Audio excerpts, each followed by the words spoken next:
भगवान शिव के लिंग और साकार विग्रह की पूजा के रहस्य तथा महत्व का वर्णन। सूत जी कहते हैं, शौनक, जो श्रवण, कीर्तन और मनन इन तीनों साधनों के अनुष्ठान में समर्थ न हो, वह भगवान शंकर के लिंग और मूर्ति की स्थापना करके नित्य उसकी पूजा करे तो संसार सागर से पार हो सकता है।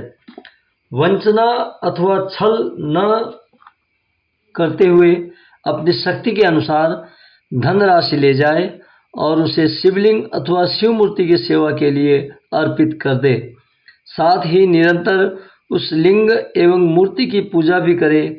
उसके लिए भक्ति भाव से मंडप, गोपुर, तीर्थ, मठ एवं क्षेत्र की स्थापना करे तथा उत्सव रचाए। वस्त्र, गंध, पुष्प, धूप, दीप तथा पुआ और शाक आदि व्यंजनों से युक्त भांति भांति के भक्ष्य भोजन अन्न नैवेद्य के रूप में समर्पित करे। छत्र, ध्वजा, व्यंजन, चामर तथा अन्य अंगों सहित राजोपचार की भांति सब सामान भगवान शिव के लिंग एवं मूर्ति को चढ़ाए। प्रदक्षिणा, नमस्कार तथा यथाशक्ति जप करे। आवाहन से लेकर विसर्जन तक सारा कार्य प्रतिदिन भक्ति भाव से संपन्न करे। इस प्रकार शिवलिंग अथवा शिव मूर्ति में भगवान शंकर की पूजा करने वाला पुरुष श्रवणादि साधनों का अनुष्ठान न करे तो भी भगवान शिव की प्रसन्नता से सिद्धि प्राप्त कर लेता है। पहले के बहुत से महात्मा पुरुष लिंग तथा शिव मूर्ति की पूजा करने मात्र से भवबंधन से मुक्त हो चुके हैं। ऋषियों ने पूछा, मूर्ति में ही सर्वत्र देवताओं की पूजा होती है, लिंग में नहीं, परंतु भगवान शिव की पूजा सब जगह मूर्ति में और लिंग में भी क्यों की जाती है? तब सूत जी ने कहा, मुनीश्वरों सुनो, तुम्हारा यह प्रश्न तो बड़ा ही पवित्र और अत्यंत अद्भुत है। इस विषय में महादेव जी ही वक्ता हो सकते हैं। दूसरा कोई पुरुष कभी और कहीं भी इसका प्रतिपादन नहीं कर सकता। इस प्रश्न के समाधान के लिए भगवान शिव ने जो कुछ कहा है और उसे मैंने गुरुजी के श्रीमुख से जिस प्रकार सुना है उसी तरह क्रमशः वर्णन करूंगा। एकमात्र भगवान शिव ही ब्रह्म रूप होने के कारण निष्कल निराकार कहे गए हैं। रूपवान होने के कारण उन्हें सकल भी कहा गया है, इसलिए वे सकल और निष्कल दोनों हैं।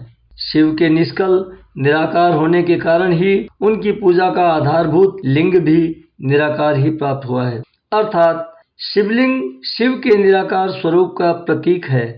इसी तरह शिव के सकल या साकार होने के कारण उनकी पूजा का आधारभूत विग्रह साकार प्राप्त होता है, अर्थात शिव का साकार विग्रह उनके साकार स्वरूप का प्रतीत होता है, अर्थात शिव का आकार विग्रह उनके साकार स्वरूप का प्रतीक होता है। सकल और अकल समस्त अंग आकार सहित साकार और अंग आकार से सर्वथा रहित निराकार रूप होने से ही वे ब्रह्म शब्द से कहे जाने वाले परमात्मा हैं। यही कारण है कि सब लोग लिंग निराकार और मूर्ति यानी साकार दोनों में ही सदा भगवान शिव की पूजा करते हैं।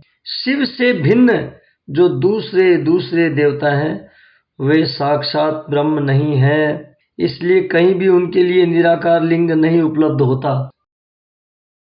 रघुपति राघव राजा राम, नारायण नारायण नाम। रघुपति राघव राजा राम, नारायण नारायण नाम। शिव जी के डमरू से निकला रघुपति राघव राजा राम। नारद की वीणा से निकला नारायण नारायण नाम। नारद की वीणा से निकला नारायण नारायण नाम। अर्जुन के गांडीव से निकला जय मधुसूदन जय घनश्याम। द्रौपदी की आहों से निकला भक्त के रक्षक हैं भगवान। द्रौपदी की आहों से निकला, भक्त के रक्षक हैं भगवान। शिव जी के डमरू से निकला, रघुपति राघव राजा राम। सबरी के बैरों से निकला, भाव के भूखे हैं भगवान। सबरी के बैरों से निकला, भाव के भूखे हैं भगवान। भक्त प्रहलाद के मुख से निकला, तुझ में राम मुझ में राम। भक्त प्रहलाद के मुख से निकला, तुझ में राम मुझ में राम। शिव जी के डमरू से निकला, रघुपति राघव राजा राम। ब्रिज की कुंज गली से निकला, राधे कृष्णा राधे श्याम। ब्रज की कुंज गली से निकला, राधे कृष्णा राधे श्याम। चार वेद छह शास्त्र से पुकारे, हरिओम हरिओम सीताराम।